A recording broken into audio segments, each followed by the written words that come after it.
मुझे ये business opportunity मिली थी दोस्तों, और उसी समय से मैं ये बिजनेस को बहुत ही पैशनेटली बिल्ड कर रहा हूँ। पैशनेटली मतलब कि हमारे घर वालों ने मुझे पागल डिक्लेयर कर दिया कि मनीष भाई एमपी में आगे, राइट। सो आगे कुछ बताऊं उससे पहले मैं सबसे पहले धन्यवाद करना चाहूंगा हमारे गॉड का। भगवान के बिना तो कुछ होता ही नहीं है। कितने लोग भगवान को मानते हैं दोस्तों? आज अगर आप यहाँ पर आए हो तो एक ही मात्र इंसान की मर्जी थी जिसका नाम है गॉड। अदरवाइज आपके पास बहुत सारे कारण हो सकते थे यहाँ पर नहीं आने के, लेकिन आप जिस गॉड में बिलीव करते हो उस गॉड की परमिशन थी तभी जाके आप इस हॉल के अंदर आए हो दोस्तों। तो सबसे पहले मैं गॉड का धन्यवाद करना चाहूंगा कि अपॉर्चुनिटी हमें दी, और सबसे ज्यादा मैं धन्यवाद इसलिए करना चाहता हूं कि उस गॉड ने मुझे ऐसा सद्बुद्धि दिया कि ये बिजनेस में मैं बहुत सारे चैलेंजेस होने के बावजूद भी टिका रहा, राइट। सेकंड मैं धन्यवाद करना चाहूंगा जो हमारे आज के जो फाइनल अथॉरिटी है, हमारे आज के जो डायमंड्स हैं, जो हमारे फाइनल स्पीकर्स हैं, जो मेरे पेरेंट्स हैं दोस्तों, राइट, जिनका नाम है जयसन स्मिता।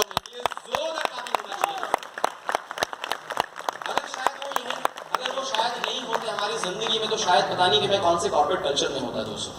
हाँ, डेफिनेटली मेरे पास पैसे बहुत होते, लेकिन आज जितना मैं डिसिप्लिन, आज जितना मैं संस्कारी हूं, शायद उतना मैं नहीं होता, राइट। उन्होंने एक एक मिनट, एक एक पल हमें चलना सिखाया है, राइट। मैं बताऊंगा कि A to Z, right, A to Z हमें जो सिखाया है वो हमारे अपलाइन स्पॉन्सर्स, हमारे मेंटर जयसन स्मिता और हमारे सिखाया है दोस्तों। हमारे अपलाइन के अपलाइन, राइट, इनका नाम है मनीष हीना कप्ता, उनके लिए जोरदार क्लैपिंग करेंगे दोस्तों। बहुत ही यंग एंड डायनामिक है, उनको देखने के बाद हमेशा ये इंस्पिरेशन मिलता है कि अगर होना है तो मनीष भाई के जैसा होना है। 24 साल की उम्र में उन्होंने बिजनेस स्टार्ट किया था, 26 साल की उम्र से वो रिटायर्ड लाइफ को एंजॉय कर रहे हैं। उसके बाद मैं धन्यवाद करना चाहूंगा हमारे गुजरात में वो जहां खड़े रहते हैं वहां से लाइन शुरू होती है, जिनका नाम है founder diamond and going EDC, Ravi Prakash and Manju साहब। उसके बाद मैं धन्यवाद करना चाहूंगा हमारे पेरेंट्स जिन्होंने हमें जन्म दिया, हमें अच्छे संस्कार सिखाए। स्पेशली मैं थैंक्स करना चाहूंगा मेरी मॉम को कि पहले दिन से, राइट, उन्होंने मुझे एक सबक सिखाया था कि मनीष, जिंदगी में कभी गिव अप मत करना कोई भी चीज पर, राइट। सो मेरे पेरेंट्स के लिए आप जोरदार क्लैपिंग में जाएंगे। यहाँ पर नहीं है, लेकिन क्योंकि उनको लगना चाहिए कि हमारे लिए यहाँ कोई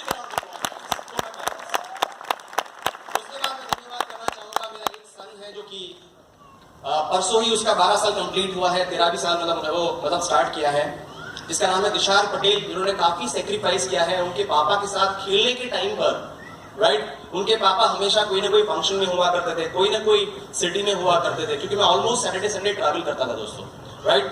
सो दिशार के लिए जोरदार क्लैपिंग करेंगे दोस्तों। इसके बाद मैं धन्यवाद करना चाहूंगा जो मेरी सबसे डियरेस्ट जिनके लिए मैंने बिजनेस को बिल्ड किया था दोस्तों, क्योंकि बिजनेस से पहले मेरा थोड़ा उसके साथ कुछ सेटिंग था, आप समझ सकते हो ना। और जब भी मुझे वो गार्डन में या कहीं पे मिलने आती थी तो मैं उनके कपड़े देखता था कि भाई आ घरनी छोकरी, शायद मैं उसके खर्चे अफोर्ड नहीं कर पाऊंगा, ऐसा मैं सोच रहा था उस समय पर। लेकिन मैं एट द सेम टाइम इस लड़की को छोड़ना नहीं चाहता था। मैं ऐसी कोई लुकिंग जोन में था कि भाई ऐसा कोई धंधा मिले जहां पर इसके जितने भी खर्चे वो सारे खर्चे में उठा पाऊंगा, राइट। इस लेडी के साथ शादी करने के बाद मैं आपको इतना ही बताऊंगा कि अगर शायद इसके अलावा और कोई लेडीज होती हमारी जिंदगी में तो आई डोंट थिंक सो कि वो ये बिजनेस को बिल्ड करती। आज की डेट में हमारे पूरे फैमिली को बैलेंस करती है, हमारे बच्चों को संभालती है, हमारे पेरेंट्स को संभालती है, राइट। जैसे कि मैडम ने कहा उस समय पर वो स्कूल में जॉब किया करती थी, राइट। वो मेरा समय चाहती थी उस समय पर। हम लोग हमारी स्टोरी में बताएंगे आपको, थोड़ा बहुत रिलेट भी आप करोगे शायद अगर कोई हमारे जैसे हो तो, राइट। बहुत सारी दिक्कतों के बावजूद भी उन्होंने हमें सपोर्ट किया ये बिजनेस के लिए। और मैं इतना बताऊंगा कि ये हमारे बिजनेस की साबिर जिनसिंग है, एनर्जी ड्रिंक है, मेरी वाइफ नहीं है, मेरी लाइफ है दोस्तों ये। और मैं सब लोगों के सामने बोलना चाहूंगा राइट। आप इनके लिए जितना भी ताली बजाओगे ना दोस्तों, क्योंकि पिछले 5 सालों की अगर मैं बात करूं तो पिछले 5 सालों में मैंने खाली बातें की है, सही में ये बिजनेस में काम किया है ये लेडी ने दोस्तों, राइट। कहते हैं कि एक्टिविटी तो बहुत लोग करते हैं, लेकिन सबसे ज्यादा इंपॉर्टेंट जो होता है वो प्रोडक्टिविटी। आप कितने एक्टिव हो वो इंपॉर्टेंट नहीं होता है, लेकिन आप कितने प्रोडक्टिव हो वो सबसे इंपॉर्टेंट होता है। मैं खाली एक्टिव था पिछले 5 सालों में, अगर कोई प्रोडक्टिव था हमारे बिजनेस में, राइट, एप्लीकेंट कोप्लीकेंट की बात कर रहा हूं तो हमारी कोप्लीकेंट थी, राइट? सही मायने में अगर ये एनुअल शिप का अगर कोई श्रेय जाता है तो वो श्रेय मुझे नहीं जाता है, लेकिन वो श्रेय जाता है मेरी ब्यूटीफुल वाइफ को दोस्तों, राइट? इंजीनियर्स 2 लाख करेंगे और हम चाहते हैं कि हम आपसे बात करें उससे पहले, राइट? इससे भी आप लोग सुनेंगे, लेकिन इसकी एक वीकनेस है दोस्तों, जब तक आप दिल से ताली नहीं बजाओगे ना तब तक वो अच्छी तरह से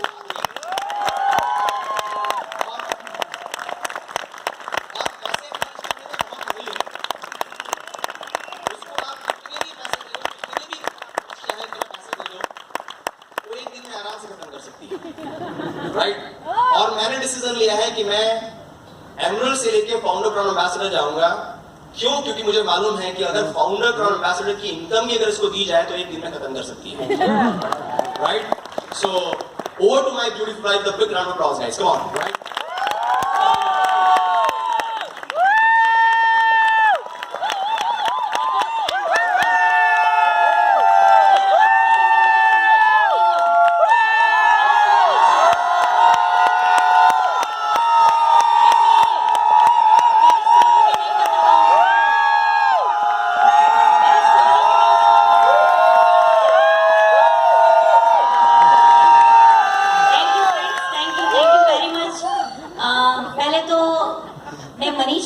मनीष के लिए क्लैपिंग हो जाए। मनीष ने मुझे बोला आई लव यू, मैं भी आज आपके सामने बोलना चाहूंगी Manish I love you to.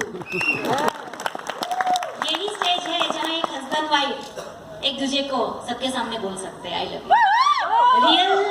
Real जो लव है ना वो निकलता है यहाँ पे। किस किस लेडीज को ऐसा मान सम्मान चाहिए स्टेज पे, हस्बैंड के मुंह से सुनने को मिलता है, कैसा लगता है? तो अभी मैं जो बताने वाली हूँ वो सही में सुनिएगा कि क्यों मिलता है और क्यों मिलना चाहिए। जब मैंने ये बिजनेस को देखा था, थोड़ी मैं 5 मिनट स्टोरी बताऊंगी। तो मैं जब शादी करके आई थी तो दूसरे दिन मैं मीटिंग में चली गई थी, मनीष मुझे लेके गए थे। मैं एमवे के लिए पॉजिटिव भी नहीं थी, नेगेटिव भी नहीं थी, न्यूट्रल में थी, क्योंकि मैं मनीष से प्यार करती थी और मुझे ऐसा लग रहा था कि मैं उसे सपोर्ट करती थी कि वो जो भी बोलते थे मैं वो करने के लिए तैयार थी। वो बोलते थे कि मीटिंग में जाना है तो मैं तैयार हो जाती थी। मुझे इतना चाहिए था कि मुझे मनीष का टाइम चाहिए था, क्योंकि मैं जैसे जिस फैमिली में से आई थी मुझे सब कुछ मिला था और मैंने मनीष से शादी की थी, बस मैं लव करती थी उससे।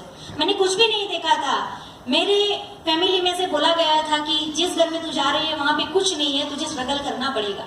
लेकिन मैंने बोला था कि मैं करूंगी, क्योंकि मैं मनीष से प्यार करती थी। और मेरी शादी हुई, शादी के दूसरे दिन हम मीटिंग में थे, मनीष उसके अगले दिन भी मीटिंग में थे। फिर शादी हुआ तब रियल में स्टोरी चालू हुआ कि कभी भी मनीष टाइम पे घर पे नहीं आते थे। तो मैं देखती थी ये कि मेरी लाइफ क्या है, और वो सच में घर पे टाइम पे नहीं आते थे। वो मेरे लिए ही कुछ ना कुछ करना चाहते थे, इसलिए वो टाइम पे घर पे नहीं आते थे। लेकिन मेरा गुस्सा बढ़ता ही जा रहा था, बढ़ता ही जा रहा था। मैंने बोला मैं एमवे में सपोर्ट कर रही हूँ, वो बोल रहे हैं वहां पे मैं जा रही हूँ, वो जो भी बोलते हैं मैं कर रही हूँ, फिर भी मुझे जो चाहिए टाइम, मनीष मुझे टाइम नहीं दे रहे थे। तो मैं बोलूंगी कि मैं बहुत आज नेगेटिव नहीं बोलना चाहूंगी ज्यादातर, मैं कुछ अच्छा पॉजिटिव चीजें बोलना चाहूंगी, क्योंकि अभी नेगेटिव मैं भूल गई हूँ बोलना। लेकिन मैं थोड़ी स्टोरी में बताऊंगी कि मैं इतना, मेरा नेचर इतना हाइपर, मेरा टेम्परेचर रहता था माइंड का कि बस मनीष को जो भी था मनीष के आगे निकल जाता था। कोई भी सामने आए मेरा गुस्सा निकल जाता था, कुछ भी बोल जाती थी, उसकी मम्मी भी हो, ये भी हो, कोई भी हो। मनीष मुझे बोला करते थे कि तेरी टंग है ना, टंग में जहर है, तो तेरी बातों से किसी को भी मार सकती है। आप सोचो कि मैं कितना कैसा बोल सकती हूँ, ठीक है। लेकिन थैंक्स टू ये बिजनेस, ये सिस्टम के लिए क्लैपिंग हो जाए। और मेरी ग्रेट अपलाइन, मेरे मेंटर जय स्मिता उन्होंने मुझे बहुत चेंज कर दिया, क्योंकि मैं ऐसे फैमिली में से वो फैमिली में गई थी तो कुछ चैलेंजेस आती रहती थी। तो मैं स्मिता वर्मा के पास चली जाती थी कि भाभी ये मैं नहीं कर पाऊंगी, मेरे घर में ये प्रॉब्लम है, वो है, मैं मनीष के साथ मेरे रिलेशन अच्छे नहीं चल रहे। तो भाभी मुझे एक चीज सिखाया करती थी कि बेटा तू फंक्शन में आती है, तू एमवे बिजनेस कर रही है, तू सिस्टम से जुड़ी हुई है, तो तेरी सोच तू बदल, ये थोड़े टाइम का गेम है।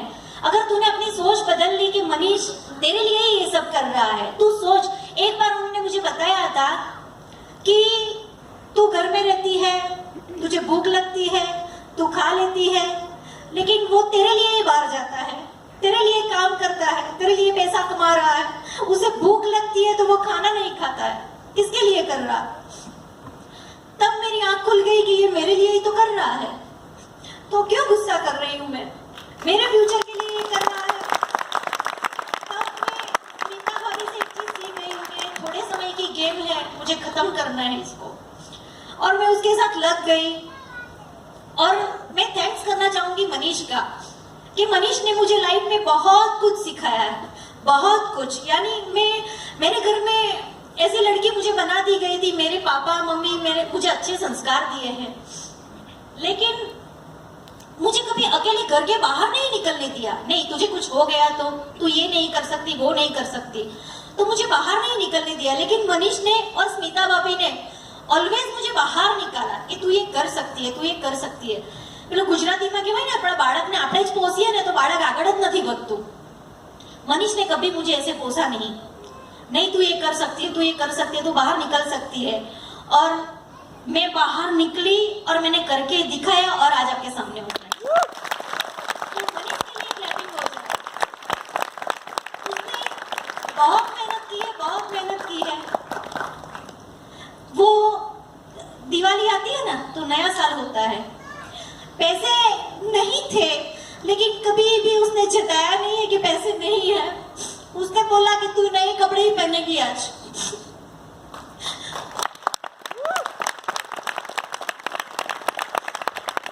मुझे नए कपड़े पहनाए, खुद वही परिस्थिति में रहा है फ्रेंड्स। तो मेरा डिसीजन बहुत स्ट्रांग हो गया था कि मुझे भी अभी कुछ करके दिखाना है। मेरे बचपन में मुझे कुछ भी मैंने मांगा, मेरे मम्मी पापा ने मुझे दिया है, लेकिन मनीष का बचपन ऐसे नहीं गया है। मैं उसे सुनती थी, मेरी सास से सुनती थी कि हमने कैसी परिस्थिति में दिन निकाले हैं। अभी मेरी बारी थी कि मुझे कुछ करना है और मनीष का बचपन फिर से लाके देना है उसे पैसे की कमी ना हो। इसलिए हमने ये डिसीजन लिया और ये बिजनेस को मैंने दिल से बिल्ड किया, आज आपके सामने है। मैं मेरे बेटे का भी शुक्रिया अदा करना चाहूंगी। मेरे बेटे के लिए क्लैपिंग हो जाए। सब लोग ये बिजनेस करते हैं ना तो अपने बच्चे को एक्सक्यूज बना देते हैं कि मेरा बच्चा छोटा है, मैं नहीं करूंगा, मेरे बच्चे को बुखार है, हाँ बीमार है, आप सही बात है, लेकिन जब भी बीमार होता है तो आपकी जॉब है कि आप जॉब पे नहीं जाते हो, नहीं जाते हो जॉब पे, छुट्टी लेते हो 10 दिन की। तो फिर ये बिजनेस के लिए जब हम उसका ही सिक्योरिटी बिल कर रहे हैं तब बच्चे का एक्सक्यूज क्यों बनाए? जब मैंने बिजनेस बिल किया था तभी मेरे बेटे का बॉर्न हुआ था, जब उसकी छोटी एज थी, जब उसको जरूरत थी हमारी, तभी हमने ये बिजनेस को बहुत स्ट्रांगली बिल किया। संडे सैटरडे जब पहले मनीष बिल कर रहे थे ये बिजनेस को, तो वो अकेले सौराष्ट्र में आ रहे थे, तो मैं उसको छोड़ने के लिए बस स्टॉप पे जाती थी और जब रिटर्न होती थी तब मेरे आंख से आंसू निकलते थे कि ये दिन कब खत्म होगा कि जब सैटरडे संडे साथ में मिलके एंजॉय करेंगे फ्रेंड्स। तभी डिसीजन स्ट्रांग किया था कि नहीं, कुछ भी हो जाए। उसके सामने नहीं रोती थी, उसको पता भी नहीं होगा कि मैं रोती थी। उसको छोड़ने के बाद जब मैं रिटर्न में घर पे जाती थी मैं रोती थी। मेरा बेटा बड़ा हुआ, जब भी हम दोनों जाते थे, मेरा बेटा अकेला था, मैंने उसको एक चीज सिखाया, मैंने कभी बच्चे का एक्सक्यूज नहीं बनाया।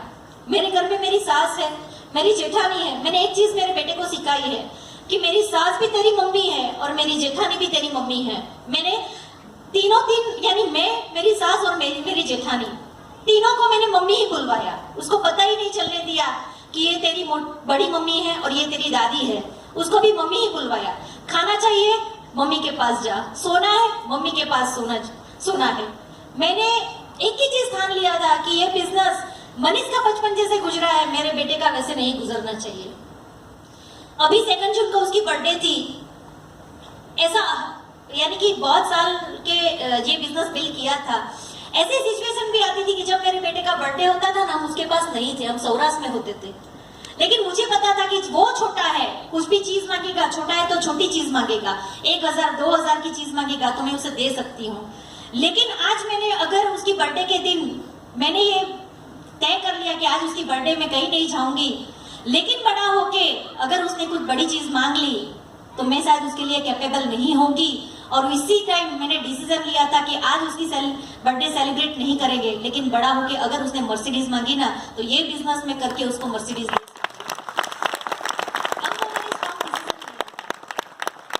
इसीलिए आज आपके सामने है। डिसीजन तो लेना पड़ेगा, एक्स्ट्रा माइल तो चलना पड़ेगा, मेहनत भी है, लेकिन उसको चैलेंजेस है ना, चैलेंजेस भगवान उतनी ही देता है कि जितना आप उठा सकते हो, ज्यादा नहीं देगा।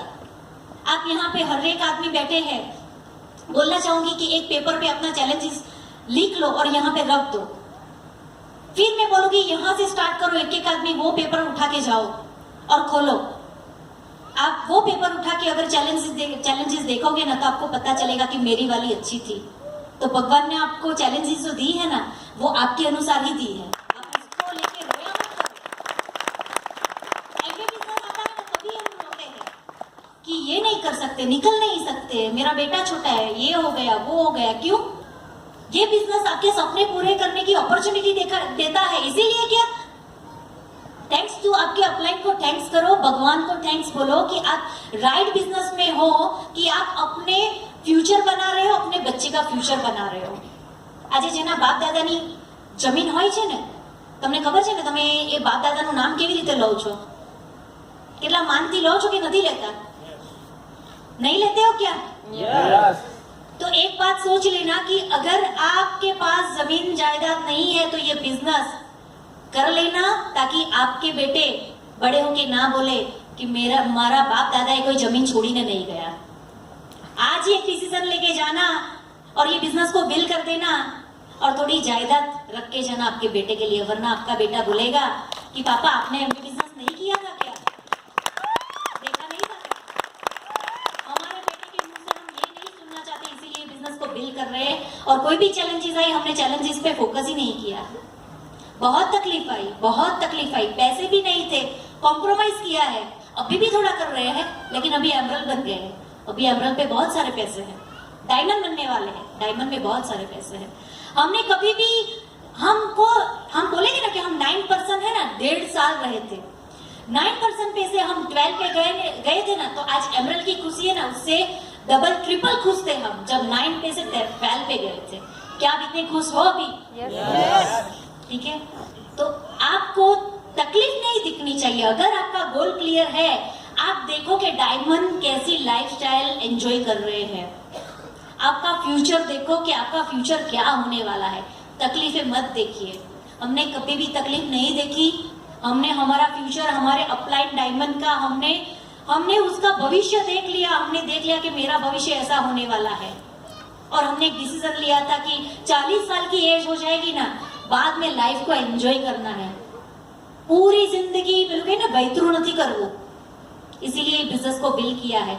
मुझे तो ऐसी लाइफस्टाइल चाहिए कि अभी काम करके कंटाल गई हूँ, मुझे डेमो करने जाना पड़ता है ना, तो मैं एक्टिवा पे जाती हूँ। मेरे एक्टिवा की परिस्थिति भी ऐसी हो गई ना कि अभी मनीष तो बोल रहे कि कार ले ले, क्योंकि अभी एमरल्ड हो गए हैं। तो लेकिन मैंने ऐसे एक्टिवा पे भी बिजनेस बिल किया है कि मैं रहती कहाँ पर हूँ, और मेरा बिजनेस है ना मोटा वराछा में है, तो मैं वीक के 4 दिन 5 दिन एक्टिवा पे 1 घंटा होता है मेरे घर से मोटा वराछा जाने के लिए, फिर भी मैं जाती हूँ, मैं धूप में जाती हूँ। क्यों? क्योंकि मुझे पता है कि मैं एक दिन डायमंड बनूंगी ना, मेरा भी एक ड्राइवर होगा विद कार, और मैं डेमो करने के लिए कार में जाऊंगी। जैसे स्मिता भाभी जाते हैं, मेरा ये ड्रीम है कि जैसे स्मिता भाभी उनकी लाइफ को एंजॉय कर रहे हैं ना, वैसी मेरी भी लाइफ होनी चाहिए। और उनको देख देख के ही मैंने ये डिसीजन लिया है। शायद मैं ये बिजनेस नहीं करती ना, तो मनीष के घर में काम करते करते करते पूरी जिंदगी निकल जाती, और पैसे की तकलीफ कभी भी खत्म नहीं होती। तो लेडीज मैं कहना चाहूंगी, ये बिजनेस आपने देखा है, डिसीजन आप लेना। कोई भी तकलीफ आए, कुछ भी चैलेंजेस आए, आपके अपलाइन को पकड़ के रखना, वो जो बोल रहे हैं सही के लिए बोल रहे हैं। आपके ग्रोइंग अपलाइन को देखना, वो कैसी लाइफस्टाइल एंजॉय कर रहे हैं, आपको मिलने वाला है। आप तकलीफ पे फोकस मत करना, हमने नहीं किया। और कभी भी हमको तकलीफ आई थी, लेकिन हमने बाहर से वो कभी भी, यानी बोलते हैं ना कि बताव्યું નથી कि हमने आटली तकलीफ होती। जैसे ही हम घर से बाहर निकलते हैं ना, तो हम लुक लाइक ए डायमंड ऐसे दिखते हैं, डायमंड के जैसे ही निकलते हैं, हमारा सेल्फ इमेज ऐसा बन गया है। अगर आपने ऐसा सेल्फ इमेज आपका बना दिया, तो आप भी जल्दी डायमंड बन के यहाँ पे आओगे। फ्रेंड्स, हम कर सकते हैं तो आप डेफिनेटली कर सकते हो। बस एक ही लास्ट में चीज बताना चाहूंगी, ये बिजनेस के लिए 1% भी डाउट मत रखना। आज कई सारे नए गेस्ट यहाँ पे बैठे हैं, आप एक डिसीजन लेके जा सकते हो, कि आप ये बिजनेस बिल्ड कर सकते हो। और जितने भी मेरे फ्रेंड्स यहाँ पे बैठे हैं उसके लिए बोलना चाहूंगी कि 1% का भी डाउट मत रखना। बाल्टी होती है ना गंदे पानी की, अगर उसमें अच्छा पानी डालना होता है तो क्या करना पड़ता है? आपने एक गिलास अच्छा पानी वो गंदे पानी की बाल्टी में डाल दोगे तो वो अच्छा हो जाएगा? 2 गिलास भर के डालोगे तो अच्छा हो जाएगा? लेकिन गंदे पानी की डोल एक नल चालू करके उसके फोर्स के नीचे रख दो, गंदा पानी आप निकल जाएगा, अच्छा पानी भर जाएगा। आपको ऐसा क्लीन कर देना पड़ेगा, ये सिस्टम को पकड़ लेना पड़ेगा। बुक सिटी फंक्शन आप करते रहे, कब आप यहाँ पे पहुंच जाओगे आपको पता नहीं चलेगा। ठीक है फ्रेंड्स, लास्ट में मेरे सभी लीडर्स, मेरी सभी डाउनलाइन, मेरी सभी क्रॉस लाइन के लिए क्लैपिंग हो जाए। मेरे ग्रेट अपलाइन मेंटर देश और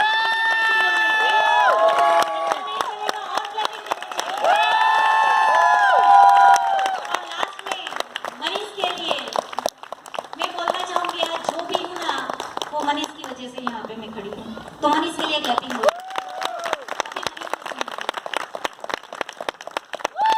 मेरे पास बहुत ही अपनी जिंदगी में गरीबी में पले बड़े हैं दोस्तों। प्लीज अपना हाथ खड़ा कर सकते हैं। अभी क्या मुझे आपको पैसे की अहमियत बताने की जरूरत है? नो। पैसे के लिए कोई ऐसे आपको बताने की जरूरत है? नो। कितने लोग ये बिजनेस को सही मायने में पैसे के लिए कर रहे हैं? प्लीज अपना हाथ खड़ा करेंगे। वंडरफुल। कितने लोग उससे ज्यादा पैसे के लिए कर रहे हैं? 2 hands। और कितने लोग उससे ज्यादा पैसे के लिए कर रहे हैं? गुड। दोस्तों, जब मैं छोटा था ना बचपन में, मैं आपको ज्यादा नहीं बताऊंगा, मेरी एमरल स्टोरी, एमरल का सेमिनार मेरा राजकोट में आने वाला है। मैं आपको बताना चाहूंगा, पार्ले जी बिस्किट उस जमाने में हमारा ड्रीम हुआ करता था। Can you imagine? जिंदगी में कभी भी स्कूल के कपड़े भी हमारे लिए ड्रीम हुआ करते थे, लोग हमें स्कूल के कपड़े दिया करते थे। थैंक गॉड, मैं उन सब लोगों का शुक्रिया अदा करना चाहूंगा जिन्होंने हमारे पढ़ाई में, किसी ने किताब दिया, किसी ने बुक्स दिए, किसी ने कपड़े दिए, राइट। और मेरी मम्मी मुझे हमेशा राइट ज्यादा पढ़ाना चाहती थी और मुझे बैचलर ऑफ इंजीनियरिंग कंप्लीट करवाया, राइट। वो कभी भी गिव अप नहीं किया उन्होंने, कहीं ना कहीं कोई ना कोई छोटा मोटा जुगाड़ करके हमारे लिए कोई ना कोई छोटी मोटी अरेंजमेंट उन्होंने हमेशा की दोस्तों, राइट। अब जब मैं इंजीनियरिंग में था तो जो हमारा एक साइंटिफिक कैलकुलेटर आता है, आया ना? यस। जब किसी ने बताया कि साइंटिफिक कैलकुलेटर की कीमत इतनी है तो मैं घर जाके मम्मी को बोला, मम्मी हम लोग इंजीनियरिंग कंप्लीट नहीं कर पाएंगे। उन्होंने बोला, बेटा वाई, क्यों? तो मैंने बोला कि मम्मी उस इंजीनियरिंग कैलकुलेटर की कीमत 600 रुपया है, राइट। तब मेरी मम्मी उस दिन से उस साइंटिफिक कैलकुलेटर को ढूंढने के लिए निकली। आप बिलीव नहीं करोगे, हफ्ते में उसका भी जुगाड़ करके साइंटिफिक कैलकुलेटर लेके आई। और वो खरीदा नहीं था उन्होंने, वो कहीं ना कहीं कोई एक्स इंजीनियरिंग कंप्लीट करके जो निकल चुका होगा, राइट, उसके पास पड़ा होगा, वहां से जुगाड़ करके वो भी आया दोस्तों। सो मैं वो कौन था मुझे मालूम नहीं है, बाय हार्ट, राइट। उस शख्स का भी मैं थैंक यू करना चाहूंगा दोस्तों जिन्होंने साइंटिफिक कैलकुलेटर, राइट। टाइम की बहुत कमी है, सेमिनार में हम लोग बहुत डिटेल में बात करेंगे, लेकिन ज्यादा चैलेंजेस के बारे में हम लोग बात नहीं करते आजकल, क्योंकि आज हमारी परिस्थिति बदल चुकी है। आज हमारे पास बहुत ही लग्जरियस फ्लैट है, हमारे पास लग्जरियस गाड़ी है, हम लोग और एक गाड़ी बाय करने वाले हैं, राइट। इस साल हमें कुछ 40 से 45 लाख रुपया मिलने वाला है। So, अभी तो दोस्तों हमने खाली मुट्ठी भर जमीन नापी है, अभी तो पूरा आसमान बाकी है दोस्तों, राइट। ये तो हमारे फाउंडर में जाने की हमारी शुरुआत है, अभी तो बहुत पैसा है ये बिजनेस में। मैं आपको एक ही चीज बताना चाहूंगा दोस्तों कि गरीबी में पैदा होना वो पाप नहीं है, लेकिन गरीब रहना वो जरूर पाप है दोस्तों, राइट। आप अगर गरीबी में पैदा हुए हो, चिंता मत करो, आपके हाथ में जो बिजनेस लगा है वो जादुई चिराग से कम नहीं है दोस्तों। आप जितना उसमें घिसोगे ना, राइट, उतने पैसे इस बिजनेस से निकलेंगे दोस्तों। मैं आपको गारंटी देता हूं, ये फ्यूचर, ये विजन एमए का हमने देखा है दोस्तों। अभी जितने भी यहाँ पर सपायर अप है या जितने भी यहाँ पर फाउंडर पैटर्न अप है, उनको भी मालूम है कि 7th लेग के बाद ये बिजनेस में कितना पैसा आता है दोस्तों, राइट। एक बार समर कॉन्फ्रेंस या एफपीडी में अंकुर ने भी कहा था, हर साल अगर आपकी जिंदगी में 50 लाख, 1 करोड़, 50 लाख, 1 करोड़ आएगा, घर ले लोगे, गाड़ी ले लोगे, ये ले लोगे, वो ले लोगे, फार्म हाउस आ जाएगा, उसके बाद क्या करोगे आप? वहां से तो सही मायने में एमए बिजनेस की शुरुआत होती है दोस्तों, राइट। ओके, वहां से तो एमए बिजनेस की सही में शुरुआत होती है। सो ये बिजनेस में अगर आप जुड़े हो तो मैं यही कहना चाहूंगा दोस्तों कि अगर आप ये बिजनेस में जुड़े हो ना तो एक डिसीजन ले लीजिएगा कि आपको बिजनेस सही में करना है। हेलो, क्या आप सही मायने में ये बिजनेस को बिल्ड करना चाहते हो? हमारे अपलाइन ने डे 1 से कहा था हमें कि मनीष अगर ये बिजनेस को बिल्ड करना है तो आपको ये तय करना पड़ेगा कि आप ये बिजनेस में या तो यहां पर काम करोगे या तो नहीं करोगे, या तो आप एमए बिजनेस में हो या तो नहीं। इन बिटवीन सिचुएशन नहीं हो सकता है दोस्तों। हमेशा उनका एक डायलॉग है, मुझे आज भी याद है वो, कि या तो लेडी प्रेग्नेंट हो सकती है या तो वो प्रेग्नेंट नहीं हो सकती है। Either she can be a pregnant or she cannot be a pregnant. Am I right or wrong? Yes. In between situations कभी नहीं होता है दोस्तों। So आप अगर एमए बिजनेस में जुड़े हो तो आज अपने आप को ये क्वेश्चन करिए कि इसका सही मायने में ये बिजनेस को बिल्ड करना चाहते हो आप? क्योंकि बिल्ड करना चाहते हो तो भगवान आपकी एग्जाम जरूर लेगा। Hello, Yes. कितने लोग यहाँ पर इंजीनियरिंग कंप्लीट करके बाहर निकले सर्टिफिकेट लेके, या कॉमर्स ग्रेजुएट हो या आर्ट्स ग्रेजुएट हो या डॉक्टर्स हो या इंजीनियर्स हो, कितने लोगों ने पढ़ाई कंप्लीट की और एक सर्टिफिकेट आपके पास आया है आप लोगों के पास? Yes. पर आपके पास वो सक्सेस सर्टिफिकेट तभी आया है जब आपने एग्जाम्स कंप्लीट किए। यस सुनो, Yes. जब आप यहाँ पे स्टेज पे आओगे तो भगवान ऐसे आपको खाली चलो आ भी गया ना मानस आप ही दो डायमंड बना भी दो। It's not gonna happen. You have to clear your exams, right? भगवान आपकी चैलेंजेस, भगवान आपकी परीक्षा लेगा, भगवान आपको बहुत सारी चैलेंजेस देगा। मैं आपको बताऊंगा ये मेरे बिजनेस की शुरुआत 4,200 रुपए से हुई थी और 4,200 रुपया भी मैंने 3 इंस्टॉलमेंट में फाइनेंसर के पास फाइनेंस करके रेट ऑफ इंटरेस्ट पर 4,200 लेके ये बिजनेस को बिल्ड किया था दोस्तों। और बहुत कोशिश करने के बाद मेरा थोड़ा बहुत नेटवर्क नहीं चला, करीब मैं 8-9 महीना काम करता रहा, right? Some of the other way कुछ मैनेज नहीं हो रहा था। पहले गिने चुने लोगों में मैंने सबसे पहला प्लान दिखाया था मनीष भाई पांसुरिया को, और मनीष भाई पांसुरिया ने मुझे बहुत बढ़िया एक प्रोजेक्ट बताया कि मनीष भाई काम करो, आज छोड़ एमए में साइड पर हो, आपने भैंस तो डबेलो स्टार्ट करिए। अब उस समय पर मेरे पास 2 लोग थे। एक था जो हमारे मेंटर्स जैसे स्मिता वर्मा, जिनको मैं हमेशा बेंचमार्क किया करता था, सूरत के बहुत जाने पहचाने लीडिंग बिजनेसमैन, उनका नाम था, जो मेरे हमेशा रोल मॉडल हुआ करते थे, जो मेरे हमेशा हीरो हुआ करते थे। मुझे शाहरुख खान जैसा नहीं बनता था दोस्तों, मुझे सलमान खान जैसा नहीं बनना था। हाँ, वो लोग मेरे अच्छे हीरो में नाम था उनका, लेकिन मुझे बनना था जयेश वर्मा जैसा दोस्तों। और उस समय पर मेरे पास 2 चॉइस थी, या तो मैं मनीष की ऑफर को एक्सेप्ट कर सकता था या तो मैं जयेश वर्मा को एक्सेप्ट कर सकता था। मैंने क्या किया? मैं अपने हीरो की ओर चला, मैं चलता गया, राइट? बिजनेस हुआ नहीं हुआ, बहुत सारे चैलेंजेस आए, बहुत सारे पैसों की तकलीफ आई, राइट? लेकिन 1 साल के बाद मनीष भाई को वापस मैंने प्लान दिखाया। रवि प्रकाश जी आ रहे थे उपलेटा में, मनीष भाई को मैंने प्लान दिखाया, उसके बाद मनीष भाई तैयार हो गए, एक्साइटेड हो गए 1 साल के बाद, राइट? अब जब उपलेटा में बिजनेस स्टार्ट हुआ तो जयेश वर्मा ने एक चीज मुझे बोली कि मनीष, अगर उपलेटा सूरत से 600 किलोमीटर या 700 किलोमीटर दूर था, तू तभी जाके उस इंसान को स्पॉन्सर करेगा जब तू उसे सपोर्ट कर पाएगा। पहली बात। अब मैंने डिस्टेंस कैलकुलेट किया कि 700 किलोमीटर डेली आने जाने का खर्चा, हफ्ते में आने जाने का खर्चा कम से कम उस जमाने में 2,000 रुपया लगा करता था। अब जो इंसान 4,200 का जुगाड़ कर रहा है एमए बिजनेस को बिल्ड करने के लिए, उसके पास एक चॉइस थी कि या तो उपलेटा को साइड में छोड़ के कहीं और मैं बिजनेस बिल्ड करूं सिटी में, या तो उनकी बात मानकर अगर ये इंसान एक्साइटेड है, मनीष अगर एकदम फायर्ड अप है, राइट, तो उसको मैं सपोर्ट कर पाऊं।